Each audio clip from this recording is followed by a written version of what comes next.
So Dr. Liz, most of us know how to make a baby, but for some people it's not that easy to fall pregnant. So, can you give us some tips, I guess, to get that baby making thing happening? So when you're thinking about making a baby, it's the old birds and the bees, but it can sometimes be a little bit more tricky. So some tips and tricks would be that if outside of your period, if you have sex 2 or 3 times a week, and that's without doing phone apps and tracking and things, that would get many people pregnant, just increasing how often you're having special cuddles. Special cuddles? Because what are the chances of falling pregnant? They're actually not that high sometimes. Yeah, so if you look at women under about 35, you'd say that per menstrual cycle, your probability of falling pregnant if you're having sex 2 or 3 times a week is about 20% per cycle. But it doesn't quite work that you kind of add up 20% plus 20% plus 20%, because over time, if you're not falling pregnant, it slightly drops to less than that per cycle. So if you're looking at over a 3-month period, having sex 2 or 3 times a week, 50% of couples will conceive. Over a 6-month period, it's about 65% of couples, and after 12 months, 85% of couples. After 2 years, it's 95% of couples. If you look at a couple that hasn't conceived after 2 years of trying, the probability per month of falling pregnant drops down to about 2% per month. Wow, that's incredible. So, what is the ultimate time, what fertility time?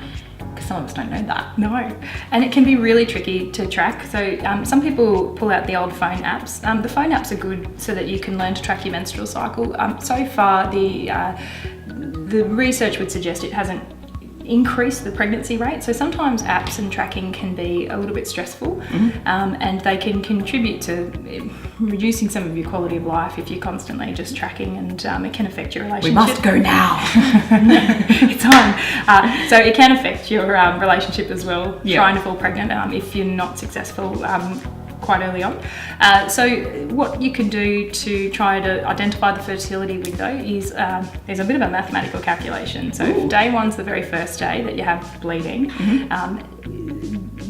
you have to have the bleeding start before about midday, otherwise slide your day 1 over to the next day. Okay, interesting. And then you want to count how many days your cycles are occurring. So most women on average it's about 28, but some women it'll be really quite short, 21, or some women up to 35. And some women it's really irregular. They have many weeks between cycles, and for women that have really irregular cycles, it's very difficult to identify the fertility window. But if we're looking at somebody with a regular cycle, you take the number of days and you minus 14 days, and that's the day you ovulate. Okay. But your fertility window is the number of days minus 16, and then it goes for 7 days. So we'll help you with that. We'll put the calculation at the bottom of the screen now.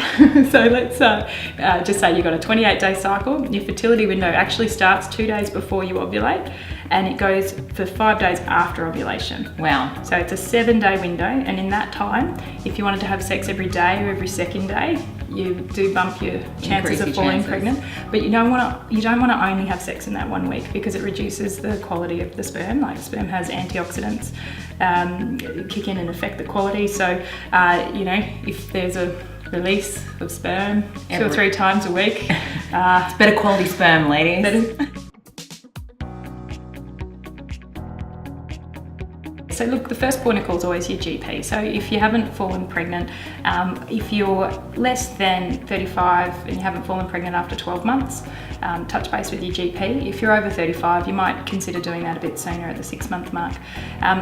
When you're thinking about falling pregnant, also go and touch base with your GP, because there's some tests that they do to check that you're immune to rubella and chickenpox, for example, and they also advise you to commence the multivitamin, so to go on something like folate or a prenatal multivitamin.